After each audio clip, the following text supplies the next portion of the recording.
ನಮಸ್ಕಾರ ಎಲ್ರಿಗೂ ನಮ್ಮ ಯೂಟ್ಯೂಬ್ ಚಾನೆಲ್ ಕಥನಿಗೆ ಮತ್ತೆ ಸ್ವಾಗತ. ನಾನಿವತ್ತು ಇನ್ಸ್ಟಾಗ್ರಾಮ್ ಅಲ್ಲಿ ನಮ್ಮ 3 ಜನ ಫಾಲೋವರ್ಸ್ಗಳು ಶೇರ್ ಮಾಡಿರುವ ಹೊಸಕೋಟೆ ರೋಡ್ ಅಲ್ಲಿ ಆಗಿರುವ ಅವರ ಭಯಾನಕ ಎಕ್ಸ್ಪೀರಿಯನ್ಸ್ ಗಳನ್ನ ನಿಮ್ಮ ಮುಂದೆ ಇಡೋಕೆ ಅಂತ ಬಂದಿದ್ದೀನಿ. ಈ ಹೊಸಕೋಟೆ ರೋಡ್ ಬಗ್ಗೆ ಆಲ್ರೆಡಿ ಒಂದು ವಿಡಿಯೋನ ಮಾಡಿದ್ದೀನಿ, ಆದ್ರೆ ಇವತ್ತು ಇನ್ನಷ್ಟು ಸಸ್ಪೆನ್ಸ್ ಥ್ರಿಲ್ಲಿಂಗ್ ಸ್ಟೋರಿನ ನಿಮ್ಗೆ ಶೇರ್ ಮಾಡ್ತೀನಿ. ಸೊ ಈ ವಿಡಿಯೋನ ಎಲ್ಲಿನೂ ಸ್ಕಿಪ್ ಮಾಡದೆ ಕೊನೆವರೆಗೂ ನೋಡಿ, ಯಾಕೆಂದ್ರೆ ಲಾಸ್ಟ್ ಅಲ್ಲಿ ಬರೋ ಒಂದಷ್ಟು ಕತೆ ನಿಮ್ಗೆ ನಿಜವಾಗ್ಲೂ ಗೂಸ್ ಬಂಪ್ಸ್ ಕೊಡುತ್ತೆ. ತುಂಬಾ ಜನ ಹೇಳ್ತಾರೆ ಇದೆಲ್ಲ ಫೇಕ್ ಸ್ಟೋರಿ, ಹೊಸಕೋಟೆಯಲ್ಲಿ ಆ ಥರದ ಎಕ್ಸ್ಪೀರಿಯನ್ಸ್ಗಳು ನಮ್ಗೆ ಯಾವತ್ತೂ ಆಗಿಲ್ಲ, ನಾವು ಅಲ್ಲೇ ಎಲ್ಲ ತಿರುಗಾಡ್ತೀವಿ ಅಂತ. ಆದ್ರೆ ನೀವು ಒಂದ್ಸಲ ಇನ್ಸ್ಟಾಗ್ರಾಮ್ ಅಲ್ಲಿರೋ ವಿಡಿಯೋದ ಕಮೆಂಟ್ ಸೆಕ್ಷನ್ ಓಪನ್ ಮಾಡಿ ನೋಡಿ, ಅಲ್ಲಿ ತುಂಬಾ ಜನ ಅವರ ಎಕ್ಸ್ಪೀರಿಯನ್ಸ್ಗಳನ್ನ ಬರೆದಾಕಿದ್ದಾರೆ. ಅದು ಅಲ್ಲದೆ ನಿಮಗೆ ಗೂಗಲ್ ಅಲ್ಲಿ ಬ್ಯಾಂಗ್ಳೂರಿನ ಮೋಸ್ಟ್ ಹಾಂಟೆಡ್ ಪ್ಲೇಸಸ್ ಅಂತ ಚೆಕ್ ಮಾಡಿದ್ರೆ ಮೊದಲಿಗೆ ಬರೋದೇ ಈ ಹೊಸಕೋಟೆಯ ರೋಡ್. ಹಾಗಾಗಿ ಇದನ್ನ ನಂಬೋದು ಬಿಡೋದು ನಿಮ್ಗೆ ಬಿಟ್ಟಿದ್ದು. ಆದ್ರೆ ನಾನಿವತ್ತು ಹೇಳೋಕೆ ಹೊರಟಿರುವ ಸ್ಟೋರಿಗಳು ನಮ್ಮ ಫಾಲೋವರ್ಸ್ಗೆ ಆಗಿರುವಂತಹ ರಿಯಲ್ ಎಕ್ಸ್ಪೀರಿಯನ್ಸ್ ಅಂತೆ. ಈ ಮೊದಲನೇ ಘಟನೆ ನಡೆದಿದ್ದು ಕಿರಣ್ ಎನ್ನುವರ ಜೊತೆ. ಈ ಕಿರಣ್ ಎನ್ನುವರು ಒಂದು ಹೊಸ ಮನೆಯನ್ನ ಕಟ್ಟಿಸಿದ್ರು. ಅವರು ಮತ್ತು ಅವರ ಅಮ್ಮ ಇಬ್ಬರೇ ಇದ್ದದ್ರಿಂದ ಅವರು ಬೆಳಿಗ್ಗೆ ಎಲ್ಲ ಕೆಲಸ ಮಾಡಿ ಸಂಜೆ ಮೇಲೆ ಗೃಹ ಪ್ರವೇಶದ ಪತ್ರಿಕೆಯನ್ನ ಹಂಚೋಕೆ ಹೋಗ್ತಾ ಇದ್ರು.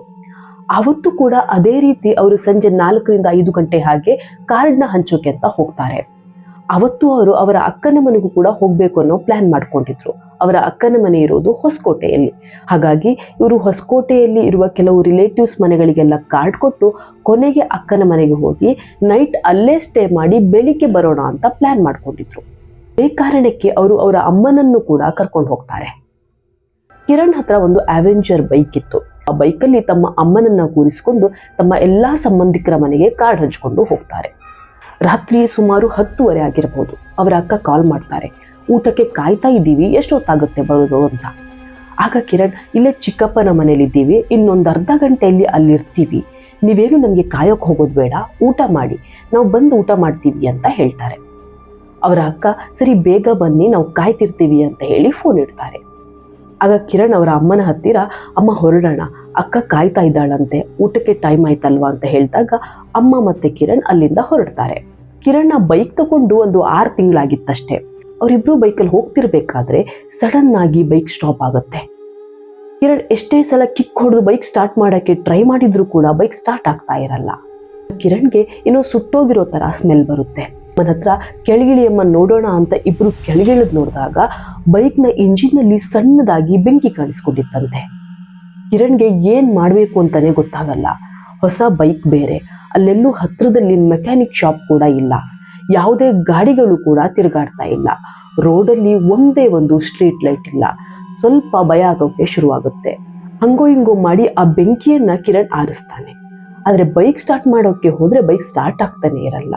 ಆಗ ಅವ್ರ ಅಮ್ಮ ಹೇಳ್ತಾರೆ, ಚಿಕ್ಕಪ್ಪ ಹೇಳ್ತಾ ಇದ್ರು ಸ್ವಲ್ಪ ಬೇಗನೆ ಹೋಗಿ, ಅಲ್ಲೆಲ್ಲ ರೋಡ್ ಕರೆಕ್ಟ್ ಇಲ್ಲ ಅಂತ, ನೀನೊಂದು ಕೆಲಸ ಮಾಡು, ನಮ್ಮ ಅಜ್ಜಿ ಹೇಳ್ತಾ ಇದ್ರು ಯಾವುದಾದ್ರೂ ನೆಗೆಟಿವ್ ಎನರ್ಜಿ ಇದ್ರೆ ನಾವು ನಿಂತಿರೋ ಕಡೆ ಸುತ್ತ ಮೂತ್ರ ಮಾಡಿದ್ರೆ ಆ ನೆಗೆಟಿವ್ ಎನರ್ಜಿ ಹೋಗುತ್ತೆ ಅಂತ ಅಂತಾರೆ. ಕಿರಣ್ಗೆ ಸ್ವಲ್ಪ ಸ್ಟ್ರೇಂಜ್ ಅಂತ ಅನ್ಸಿದ್ರು ಕೂಡ ಇನ್ನೇನ್ ಮಾಡೋದು, ಬೇರೆ ಆಪ್ಷನ್ ಇಲ್ಲ.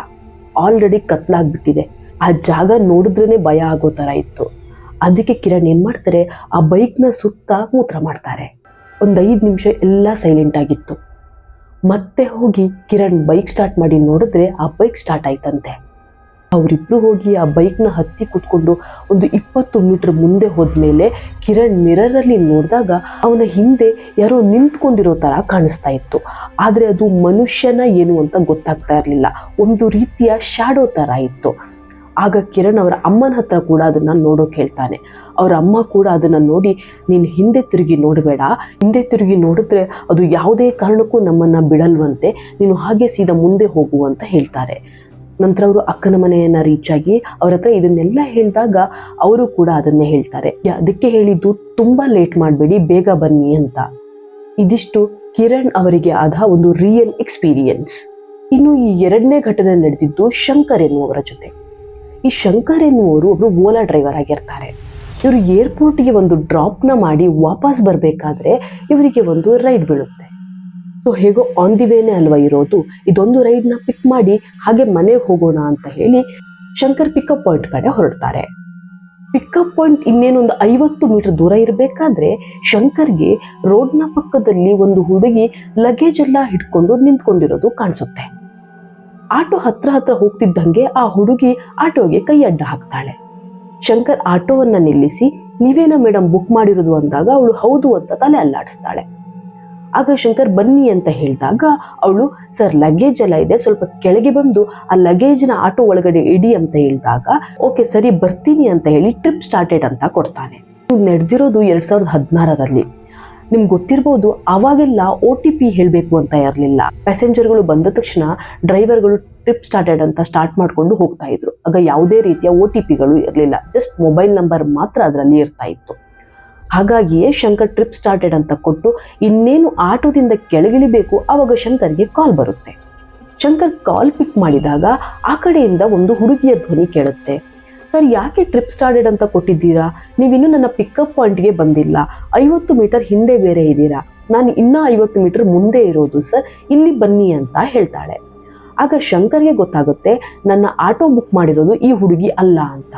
ಅದಕ್ಕೆ ಅವನು ಆಟೋದಿಂದ ಕೆಳಗೆ ಇಳಿದೇನೆ ಆಟೋದಲ್ಲೇ ಕೂತ್ಕೊಂಡು ನೀವು ಬುಕ್ ಮಾಡಿರೋ ಆಟೋ ಇದಲ್ಲ ಅಂತ ಅನ್ಸುತ್ತೆ, ನನ್ನ ಪ್ಯಾಸೆಂಜರ್ ಮುಂದೆ ಇದ್ದಾರೆ ಅಂತ ಹೇಳ್ತಾನೆ. ಅದಕ್ಕೆ ಆ ಹುಡುಗಿ ಜೋರಾಗಿ ಕೂಗಾಡೋಕೆ ಶುರು ಮಾಡ್ತಾಳೆ, ನೀನು ಫಸ್ಟು ಕೆಳಗಿಡಿ, ನನ್ನ ಲಗೇಜ್ನೆಲ್ಲ ಒಳಗಡೆ ಇಡು, ನಾನೇ ನಿನ್ನ ಆಟೋನ ಬುಕ್ ಮಾಡಿದ್ದು ಅಂತ. ಶಂಕರ್ಗೆ ಇವಮ್ಮ ಯಾಕೆ ಹಿಂಗೆ ಆಡ್ತಿದ್ದಾರೆ ಅಂತ ಅನ್ಕೊಂಡು ಅವನೇನೂ ಕೂಡ ರೆಸ್ಪಾಂಡ್ ಮಾಡದೆ ಆಟೋ ಸ್ಟಾರ್ಟ್ ಮಾಡಿಕೊಂಡು ಮುಂದೆ ಬರ್ತಾನೆ. ಒಂದು 20-30 ಮೀಟರ್ ಮುಂದೆ ಬಂದಿರ್ಬೋದು, ಅದೇ ಹುಡುಗಿ ಅವನಿಗೆ ರೋಡ್ನ ಮಧ್ಯದಲ್ಲಿ ಕಾಣಿಸ್ತಾಳಂತೆ. ಶಂಕರ್ಗೆ ಗಾಬರಿಗೆ ಏನ್ ಮಾಡ್ಬೇಕು ಅಂತಾನೆ ಗೊತ್ತಾಗಲ್ಲ. ಯಾಕೆಂದ್ರೆ ಹಿಂದೆ ಇದ್ದ ಹುಡುಗಿ ಮತ್ತೆ ನನ್ನ ಆಟೋದ ಎದುರು ಬರಕ್ಕೆ ಹೇಗೆ ಸಾಧ್ಯ? ಶಂಕರ್ ಎಲ್ಲಿನೂ ಕೂಡ ಆಟೋನ ನಿಲ್ಲಿಸದೆ ಮುಂದೆ ಇರೋ ಪ್ಯಾಸೆಂಜರ್ನು ಕೂಡ ಪಿಕ್ ಮಾಡ್ಕೊಳ್ದೆ ಸೀದಾ ಯೂಟರ್ನ್ ಮಾಡ್ಕೊಂಡು ತನ್ನ ಮನೆ ಕಡೆ ಹೊರಟು ಬಿಡ್ತಾನೆ. ಈ ಘಟನೆ ಆದ್ಮೇಲೆ ಶಂಕರ್ ಆಟೋ ಓಡಿಸೋದನ್ನೇ ನಿಲ್ಲಿಸಿದ್ರು ಅಂತ ಹೇಳ್ತಾ ಇದ್ರು. ಇನ್ನು ಈ 3ನೇ ಘಟನೆ, ಕೊನೆಯ ಘಟನೆ ನಡೆದಿರೋದು ಪ್ರವೀಣ್ ಎನ್ನುವರ ಜೊತೆ. ಪ್ರವೀಣ್ ಅವರ ಫ್ರೆಂಡ್ ಅವತ್ತು ಕೆನಡಾದಿಂದ ಬರ್ತಾ ಇದ್ರು.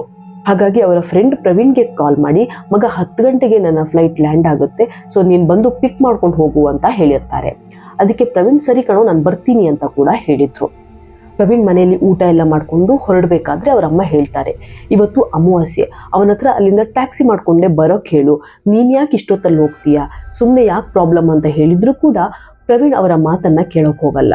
ಅಮ್ಮ ಸುಮ್ಮನೆ ಇರು, ನಾವ್ ಯಾಕೆ ಅಲ್ಲೆಲ್ಲ ತಿರ್ಗಾಡಿಲ್ವಾ ಅಂತ ಹೇಳ್ಬಿಟ್ಟು ಬೈಕ್ನ ಸ್ಟಾರ್ಟ್ ಮಾಡ್ಕೊಂಡು ಹೊರಡ್ತಾನೆ. ಪ್ರವೀಣ್ನ ಮನೆಯಿಂದ ಏರ್ಪೋರ್ಟ್ಗೆ ಹೋಗ್ಬೇಕು ಅಂದ್ರೆ ಹೊಸಕೋಟೆ ಬೂದಿಗೆರೆ ಕ್ರಾಸ್ ಈ ರೋಡಿಂದನೇ ಅವ್ನು ಹೋಗ್ಬೇಕಾಗಿರುತ್ತೆ.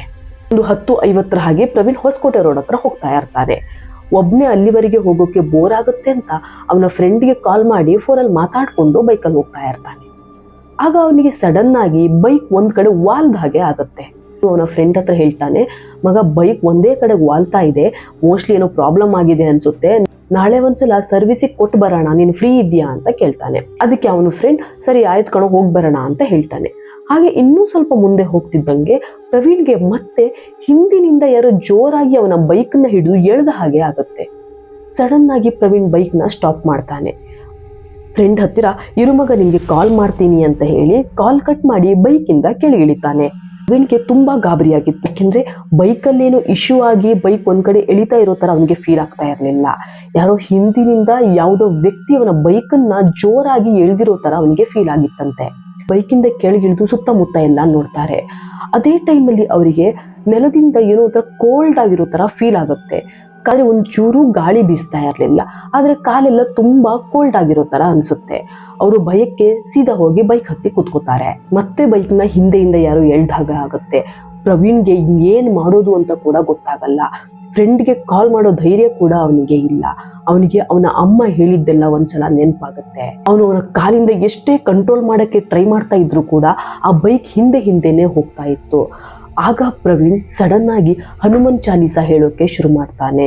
1-2 ನಿಮಿಷಕ್ಕೆ ಅವನ ಬೈಕ್ ಸ್ಟಾರ್ಟ್ ಆಗಿ ಮುಂದೆ ಮೂವ್ ಆಗುತ್ತಂತೆ. ಪ್ರವೀಣ್ ಇನ್ನೆಲ್ಲಿಯೂ ಬೈಕ್ ನಿಲ್ಸದೆ ಸೀದಾ ಏರ್ಪೋರ್ಟ್ಗೆ ಹೋಗಿ ಅವನ ಫ್ರೆಂಡ್ನ ಕರ್ಕೊಂಡು ಅವತ್ತು ಅಲ್ಲೇ ಹತ್ರದಲ್ಲಿದ್ದ ಇನ್ನೊಂದು ಫ್ರೆಂಡ್ ಮನೆಗೆ ಹೋಗಿ ಮರುದಿನ ಅವನು ಮನೆಗೆ ವಾಪಸ್ ಹೋಗ್ತಾನೆ. ಇದಿಷ್ಟು ನಮ್ಮ ಫಾಲೋವರ್ಸ್ಗೆ ಆಗಿರುವಂತಹ ಒಂದು ರಿಯಲ್ ಎಕ್ಸ್ಪೀರಿಯನ್ಸ್. ನಿಮ್ಗೆ ಯಾರಿಗಾದ್ರೂ ಹೊಸಕೋಟೆ ರೋಡಲ್ಲಿ ಹೋಗುವಾಗ ಈ ರೀತಿಯ ಎಕ್ಸ್ಪೀರಿಯನ್ಸ್ ಆಗಿದ್ರೆ ಕಾಮೆಂಟ್ ಅಲ್ಲಿ ತಿಳಿಸಿ. ಹಾಗೆ ನನ್ನ ಹಿಂದಿನ ವಿಡಿಯೋದಲ್ಲಿ ಚಿಕ್ಕಮಗಳೂರಲ್ಲಿ ಒಂದು ಹುಡುಗ ಎಕ್ಸ್ಪೀರಿಯನ್ಸ್ ಮಾಡಿರುವ ಒಂದು ಭಯಾನಕ ಹಾರರ್ ಇನ್ಸಿಡೆಂಟ್ನ ಅಪ್ಲೋಡ್ ಮಾಡಿದ್ದೇನೆ. ಒಮ್ಮೆ ಹೋಗಿ ನೋಡ್ಕೊಂಡು ಬನ್ನಿ. ಹಾಗೆ ಇದೇ ರೀತಿಯ ವಿಡಿಯೋಸ್ಗಳಿಗೆ ನಮ್ಮ ಚಾನಲ್ನ ಸಬ್ಸ್ಕ್ರೈಬ್ ಮಾಡ್ಕೊಳ್ಳಿ. ಮುಂದಿನ ವಿಡಿಯೋದಲ್ಲಿ ಇನ್ನೊಂದು ಥ್ರಿಲ್ಲಿಂಗ್ ಸ್ಟೋರಿ ಜೊತೆ ಬರ್ತೀನಿ. Until then take care, bye ಬಾಯ್.